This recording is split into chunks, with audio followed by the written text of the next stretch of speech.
Hello again, it's Little Lessons with GCSE Memes here with another video for you. It's on Jekyll and Hyde by Robert Louis Stevenson. Today looking at 10 of my favourite quotations from this text that I would make sure I memorise, I make flashcards on, that I know really well before I go into my examination so that I can use them. These are quotes not just for Jekyll or for Hyde, but for a wider range of characters and ideas and themes that mean I revise widely if I know these well. So, without further ado, let's have a look at the 10 quotes then. So we'll start with quote 1, which is actually about Utterson. And it's this description from him right at the start. Dusty, dreary, yet somehow lovable. And what we have here is this lovely juxtaposition right away in the text, which shows Utterson's quite an old-fashioned person, which is why he's unable to really work out the mystery of who Jekyll and Hyde is, because he's so unimaginative. He can't think outside the box. It also implies that even he has two sides to him. This idea of duality kind of is consistent throughout the text, and that's kind of really established quite clearly here by the idea of him being both kind of this dreary, boring person, yet somehow people do still love him. Okay, so straight away we have this description of this character, and he is what we would describe, if we wanted high context marks, as the perfect idea of a Victorian gentleman, someone who is caring yet somehow quite distant and impersonal from people as well. So that's quote 1. We'll move on to quote 2 now, and this is also about Utterson, and it is one of the mottos that he holds true to himself. I let my brother go to the devil in his own way. And what Utterson is basically saying in this metaphor is that he's quite an unjudgmental person, right? He allows others around him to sin, and doesn't make his own judgments about them because of that. And that makes him a very good character for us as a reader to follow, because it allows us to make judgments on what he sees and the people that he meets and the events that occur. Okay, so he's a good plot device in that respect. But that doesn't mean that he doesn't follow rules himself. He does behave himself, and while he does do that, he decides not to preach to others to do the same. He lets them make their own choices. Okay, and really I like that use of the noun brother here. It shows you his loyalty to people, and that's perhaps one of the reasons why he can't tell that Jekyll and Hyde are the same person. He's so loyal to Jekyll that he's unable to see the sins of his friend. Quote 3 then is about Hyde, so we've moved away from Utterson now, and it's a very simple quote: trampled calmly. And I love this sort of oxymoronic quote, the verb trampled followed by the adverb calmly, which kind of connotes his violence and also foreshadows straight away from the start of the text that he's going to cause pain throughout this text to others.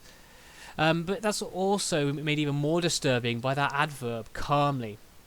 It suggests how cold-hearted he is, how comfortable he is with hurting others, that he can do it in such a sort of relaxed fashion right from the start of this text.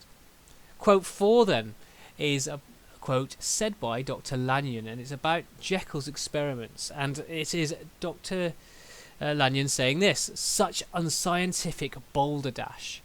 And this abstract noun balderdash, which basically means nonsense, kind of hints at Jekyll's more corrupted side, that his old friend really disagrees with the science experiments that Jekyll's carrying out.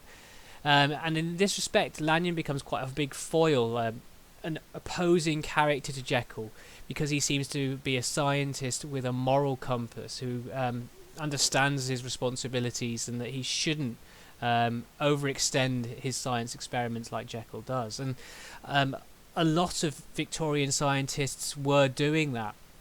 They were digging people's graves up.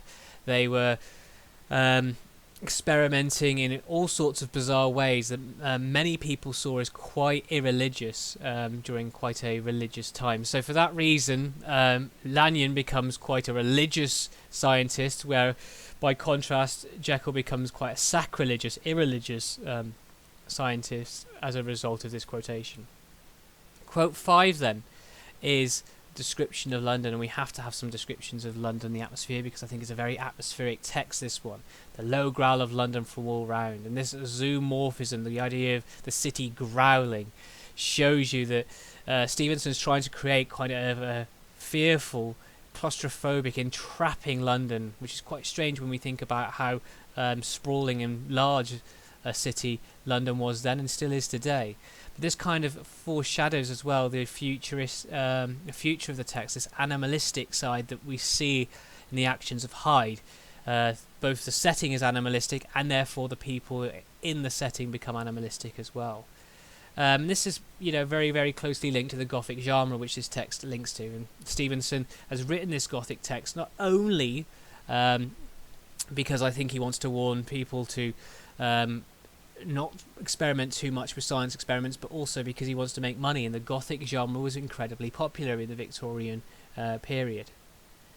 Quote 6 then is, "If ever I read Satan's signature upon a face, is that of your new friend." This is said by Utterson about meeting Hyde, and this metaphor where he describes Hyde as a devil, as Satan, would have been heavily insulting during this quite religious time.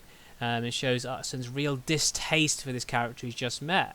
And this is quite interesting because we've just mentioned that Utterson normally does not judge people, but here he really judges Hyde very, very quickly. And it shows you how horrid Hyde must look and be for Utterson to have this reaction to him.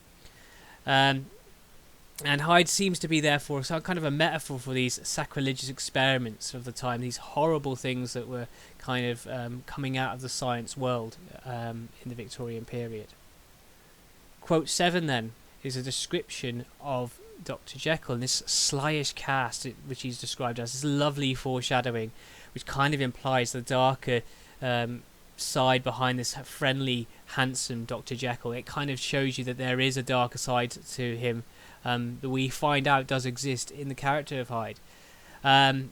So that's a lovely quotation there, just as a very simple one for you to memorise for Dr Jekyll.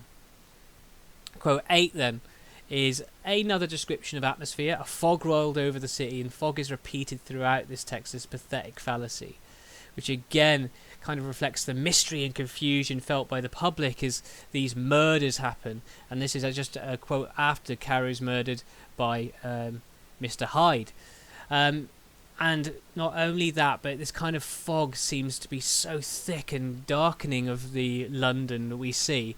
People seem trapped and unable to escape this city they're being stalked from. It creates this fear even more in the text. And another classic Gothic device used by Stevenson here, writing a very, very popular genre in the Victorian times. Quote 9 is a quote from chapter 4. And you might notice that we've only got to chapter 4 in this because I think the start of this text is really strong. And it is this very important quote, "ape-like fury," to describe Hyde attacking Danvers Carew.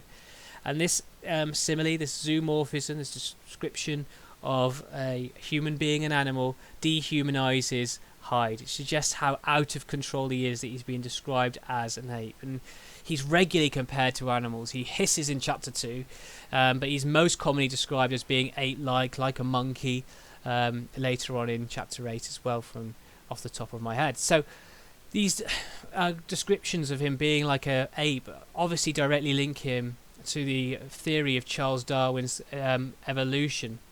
It suggested that we came from apes, which was a very, very new idea in Victorian times. And Hyde seems to embody this kind of like less evolved animalistic side that exists within all of us.